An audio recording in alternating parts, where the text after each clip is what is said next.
Round number 3, Eden Sonsona versus Jonathan Oquendo.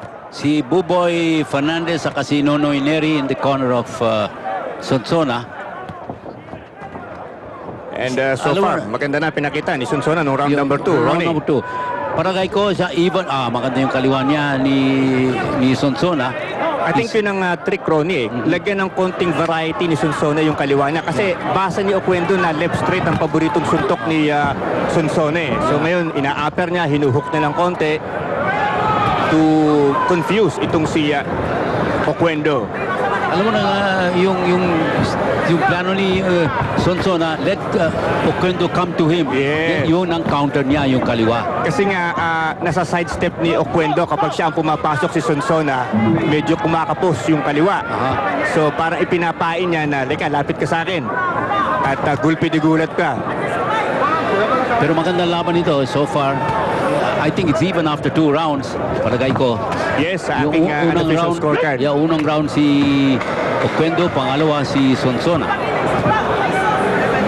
Mas makamay ngayon si Sonsona. Beautiful left by Sonsona. Maganda yung counter niya, yung kaliwa.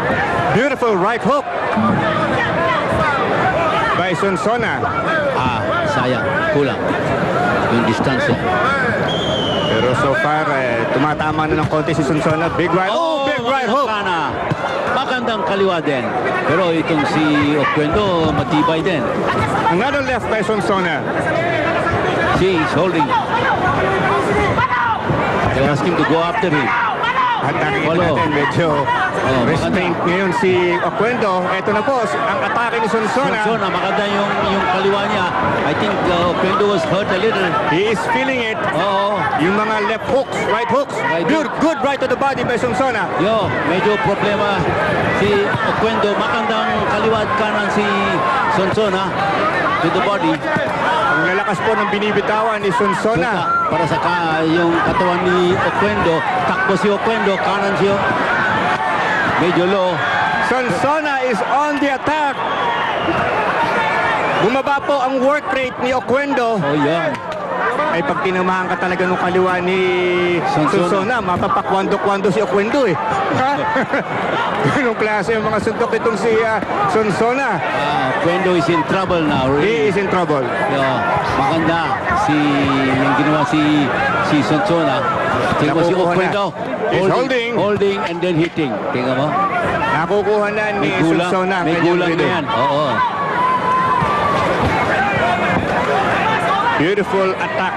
Beautiful assaults by Sonsona.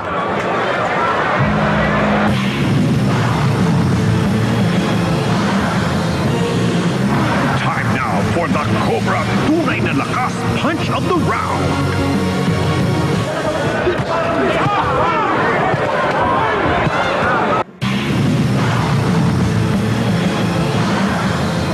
Bakbakan talaga itong laban na ito, pare. Ibang klase po ang aksyon. Round number 4. Gusto ni si Buboy.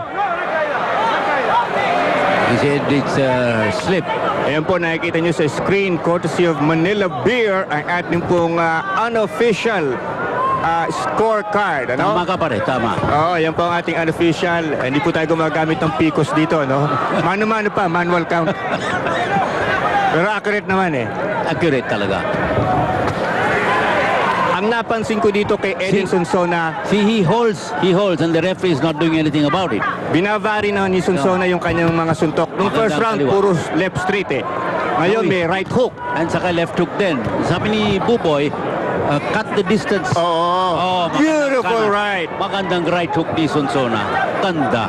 Ang instruction ni Buboy Fernandez, dikit ka, dikit. Huwag masyado malayo ang distansya kasi hindi umaabot. Tama. Yung left straight. Pagkatapos walang power when you fight at the distance. Look at the way he's holding and the referee is right there. At hindi pinapansin, ano? Ganyan talaga sa Puerto Rico doon. Puerto Rico, Mexico, mahirapan sila. Mukhang may konting cataract problem itong referee. Hindi napapansin yung mga panggugulang. Remember, Oquendo has been disqualified before early in his career. So far, so good for Eden Sonsona. This is a strong boy. Lakas ang suntok, lakas ng loob niya. magtataka ka nga bakit he has only a yes. few knockouts in his career, ano? Pero siguro ngayon lang talaga na-develop itong batang ito. And mabilis ang suntok niya. Beautiful left-right combination. Makanda! Another left.